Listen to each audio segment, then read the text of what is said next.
Welcome, everybody, to another edition of Think with a Drink. This is the weekly webinar series brought to you by the ARIES Foundation for Financial Education. And this week's show, Craig, we're trying to get into the whole, let's call it the Halloween theme. It's October, trying to get scary with everything. And this is called Scary Money. That's that, ooh, all that. Ooh, yes. Okay. Much better than me in terms of dealing with that. So we're going to talk about that in a second. Real quick, we just want to introduce ourselves. My name is Tom Alessi. I am the president of the ARIES Foundation for Financial Education. I have been in financial services now for, this is my 25th year. Wow. I'm an investment advisor. Yeah, I know. So geez, the way he said that. That was scary. Ooh, that is scary. I've been doing this for 25 years. Those initials after my name just tell you that I'm a certified fiduciary, which just means I have to act in anyone's best interest that I am sitting down with and giving guidance or advice. I want to bring my Vice President, Craig, if you can introduce yourself. Sure. I'm Craig Richardson. I'm the Vice President of the ARIES Foundation and also in charge of sound effects. And I've been doing this a little over 20 years myself. And I specialize in working with families, individuals to help them define their financial goals and have a better relationship with their money. Next slide, please. So a little bit about the ARIES Foundation. So we are a nonprofit located in Newton, Massachusetts.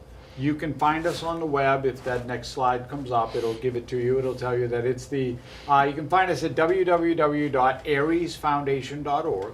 Mm-hmm. ARIES itself, we are located in Newton, but our mission is trying to help everyone have a better relationship with their money. Because whether you realize it or not, you are in a relationship with money. And there are behaviors and triggers and things that cause us to act, well, at this time of the year, scary. Spooky, yes. Spooky when it comes to our money and our finances. And that's all myself, Craig, the rest of us at the ARIES Foundation try to do, is we try to take a little bit of that scariness, spookiness out of dealing with your money. Okay, so now to the fun part of this episode, which is the whole reason that we are here.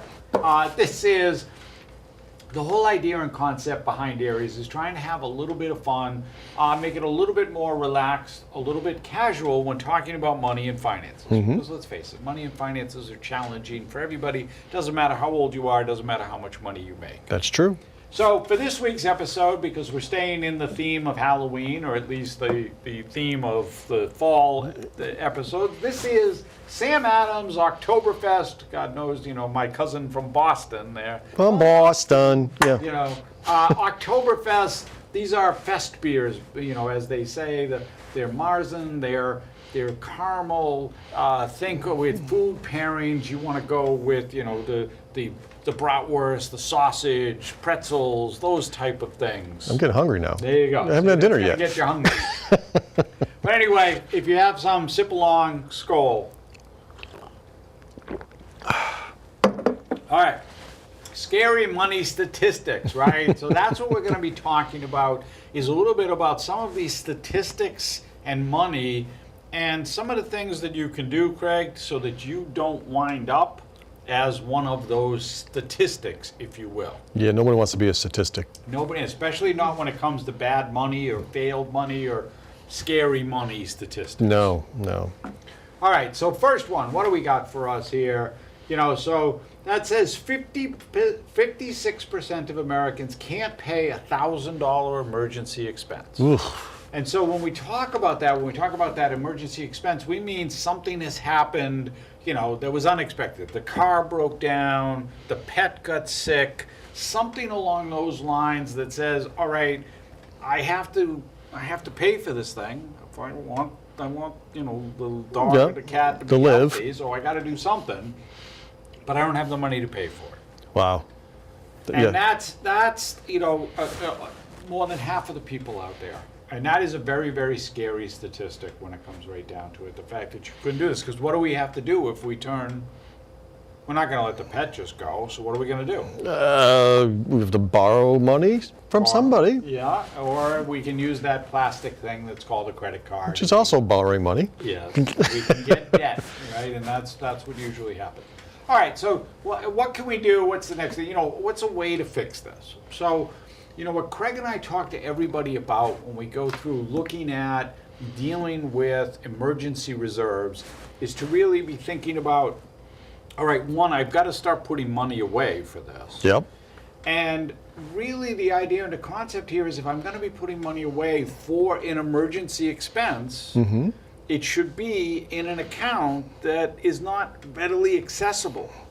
Right. Should be actual emergency money, like behind the glass, right? Behind the glass. What's that? Break glass in case of emergency, right? So the idea is at least to start putting money away. Now, our industry will tell folks that they should have 3 to 6 months. Typically, of living expenses put away, yes. So 3 to 6 months of basic living expenses. All right, the reality there, and you're going to get some more statistics when this comes up, but the reality there is that's just not feasible right now for most people. No. Like we said, half of them don't have $1,000 put away. Right, so you got to start somewhere. Got to start somewhere. So the idea and the concept is to at least think about putting some money every week into an account, whether that's a money market, whether that's a CD, something that you can put this away where it's not easily accessible. I can't get at it with a debit card or a check type of thing. Yeah, I mean, the thing too is, you know, a lot of Americans are living paycheck to paycheck, right? So you just try and get through each week, let alone putting money away. But what I've discovered with a lot of the clients I work with is they're very good at paying their bills, they're just not necessarily good at making themselves a bill. Right. And saving for that emergency. We'll talk about that in a little bit in terms of dealing with that. So the idea is to really be thinking about the fact that, all right, I need to be putting away some money that's just for emergency expenses. And we understand that gets difficult to do because other stuff is going to come up. But we know the reality is, we're on TV, so I'm not going to say it. But Can you say the B word? We got to get those buzzers. Blank happens, right? Stuff happens. It's been a great Frankenstein event. Right.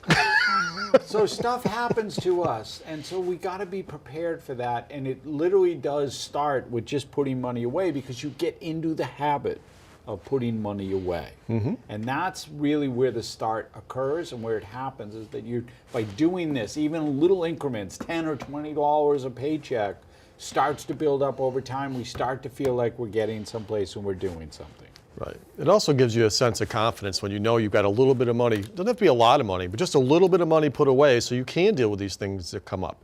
Because nothing feels worse than having an emergency and going, now what do I do? Now what do I do? Right. How do I get it? How do I deal with this? How do I get around it? What am I doing to make that That's scary. happen? It's just, There we go. See, it's scary.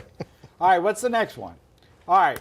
So that one came out weird. I don't know why that is. But anyway, the average credit card debt in the U.S. household today is $89.42. So that's $8,942. oh my God, that's 8 times as much as what they should have in their savings. 8 times as many. And why did it happen? Well, maybe there was some issue that Nothing occurred, in the savings, right? Yeah, they didn't have anything put away, and the car broke down, or the pet got sick, or something happened. And we had to turn to a credit card, and that's why we have credit card. You really like your pets. And it doesn't say right now that literally what they're paying on that debt, because I will tell you the average credit card charge today is like 17 or 18%. The average. Wow. Not the top. Like there are folks out there who are paying 28, 29% on their charge. Wow. The days of those early and low numbers, those are gone. So just realize that that's debt, and that debt is taking away from our ability to do something else. I think I could get better rates at the dock. You gotta watch those guys. Okay. Nunzio and Rocco. You gotta watch out for them in terms of dealing with everything with that. All right. So what can we do, right? So when we're dealing with debt, one of the things that Craig and I, and you can go to the next slide with that, because it literally just talks about handling debt and being in control of your debt. So there's sort of 3 methods out there when it comes to paying or handling or trying to reduce debt. 2 of them work, 1 of them doesn't, right? So when we look at debt as dealing with debt, the method that a lot of people use, let's say that our bar top here is, I've got 4 debts, right? So I've got 1, 2, 3, 4, I got 4 debts. Okay. And what I'm going to do is I'm paying the debts, but I'm also throwing a little bit of extra money on each one. Okay. Right? So I'm not really focused on any one. I'm trying to pay them down. Maybe I'm paying a little extra on this one, a little extra on that one, and so on. And what you end up with in that scenario, what we call the shotgun method, is it doesn't work. Because see, the levels never really change, and they don't really make any headway, and we end up getting frustrated and really just almost give up in the whole situation because we don't feel like we're making any ground up. It's like Nintendo Duck Hunt when 4 ducks come up at once. Yeah, You can't shoot them all. You're trying to shoot everything. There you go. It is called the shotgun method, after all, in terms of dealing with that. It doesn't work, so don't use that. Don't do it. The other 2 methods are the methods that are more readily ascribed to, more readily used, and the first one is called math. It's a math method. And math just says, I'm going to take whichever one, yours looks like it has the most in it, so yours would be the one that's costing me the most. Yes. Right, and so that one's costing me the most, so I'm going to pay that one down first. I'm going to pay the minimum on my other 3, but all the extra money is going to go to getting that one down. Okay. Because that one's costing me the most money. Is that a challenge? No, okay. Not right now. Don't do that. You're going to do that on me, and then I'm going to be carrying I'm just the rest trying of to this keep show up with by the whole myself show, with that's it. all. Yes. Because then we go to yours, right? Which would be Yeah. next. Well, so here's the problem with the math method, right? So when we deal with the math method, the issue there is that sometimes that number is the biggest one I have. It's the largest that I have. Even though I'm throwing all the money at it, it's costing me the most. I'm not making any headway.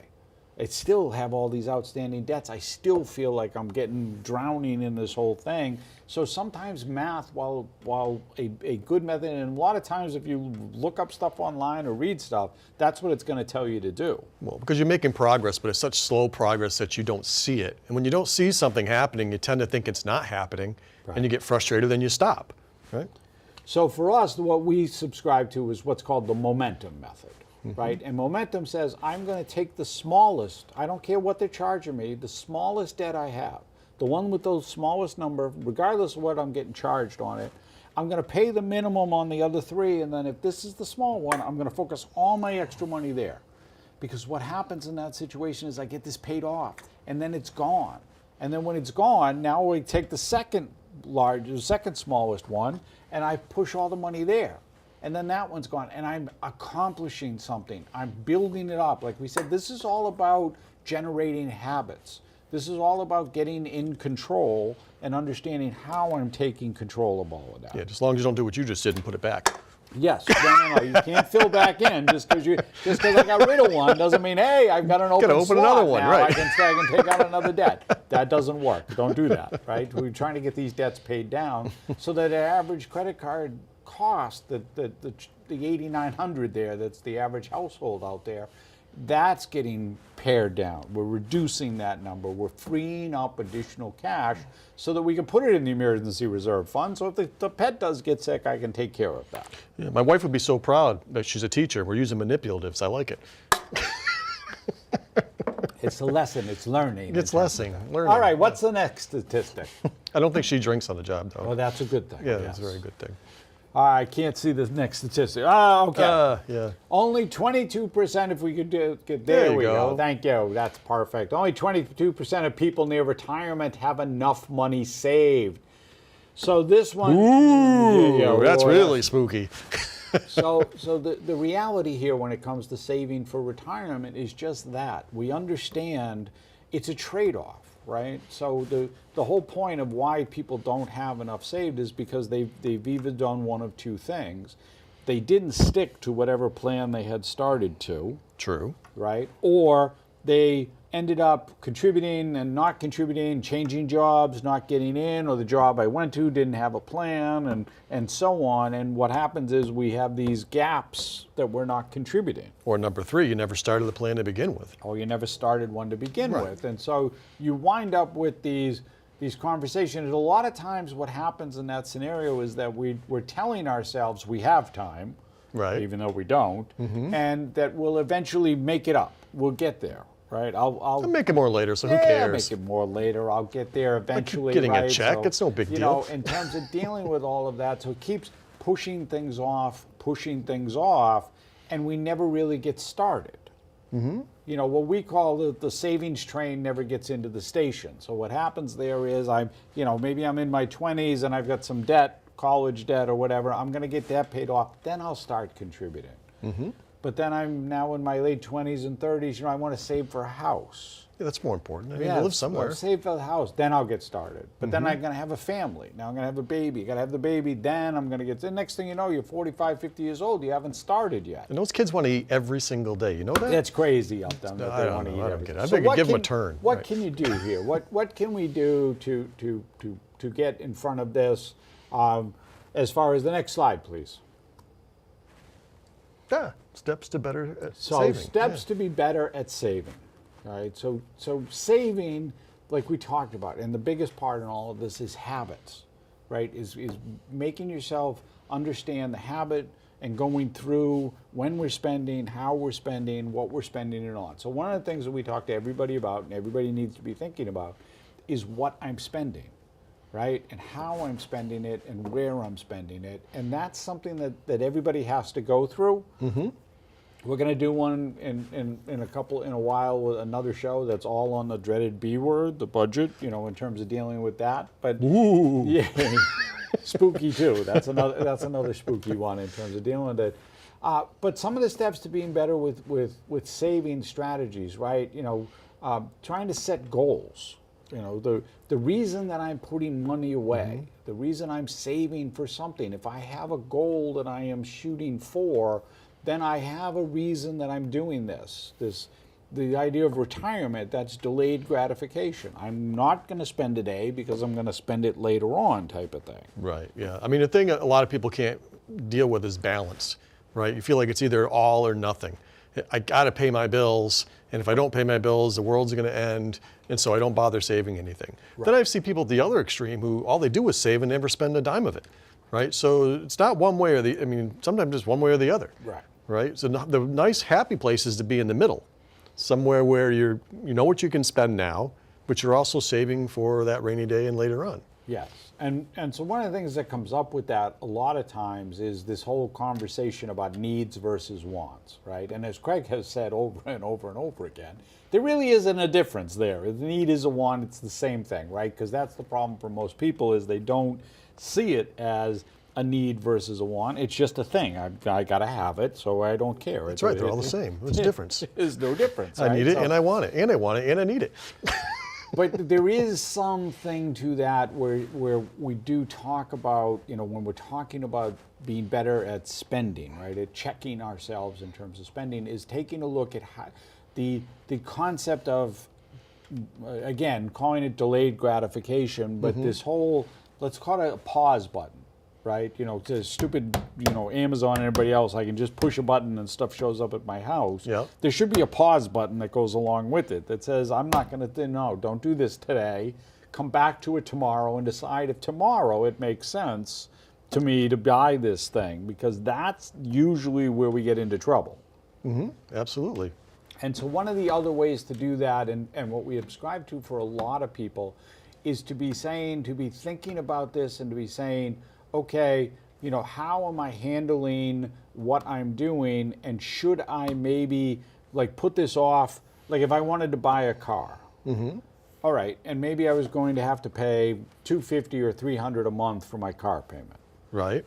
Instead of buying it today, what if I waited 3, 4, 5, 6 months and I was just putting that money away, so that I'm now used to the fact that I'm going to have $300 put away to pay for this. But now I've also built up additional funding for a down payment or some other thing. That's true. How do I get around for 6 months?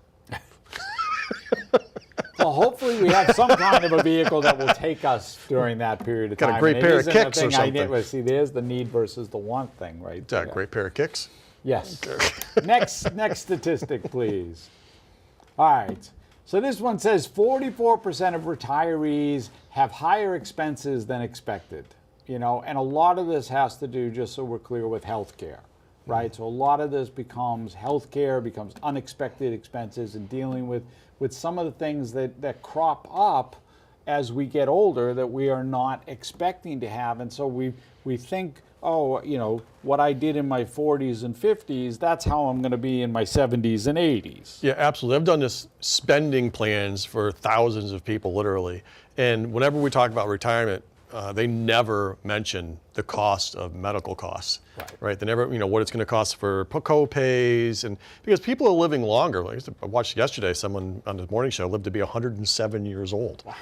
Yeah, right. Can you imagine? You're in retirement for literally 42 years? Yeah. It's crazy. But did they get to be that age and not have to spend any money on healthcare? I mean, that's the caveat. That's the back and forth, right? Right. Yeah. So it just to be aware of what you're spending. So, next one when it comes up in terms of, some of the things you can do in terms of that, like ways to handle.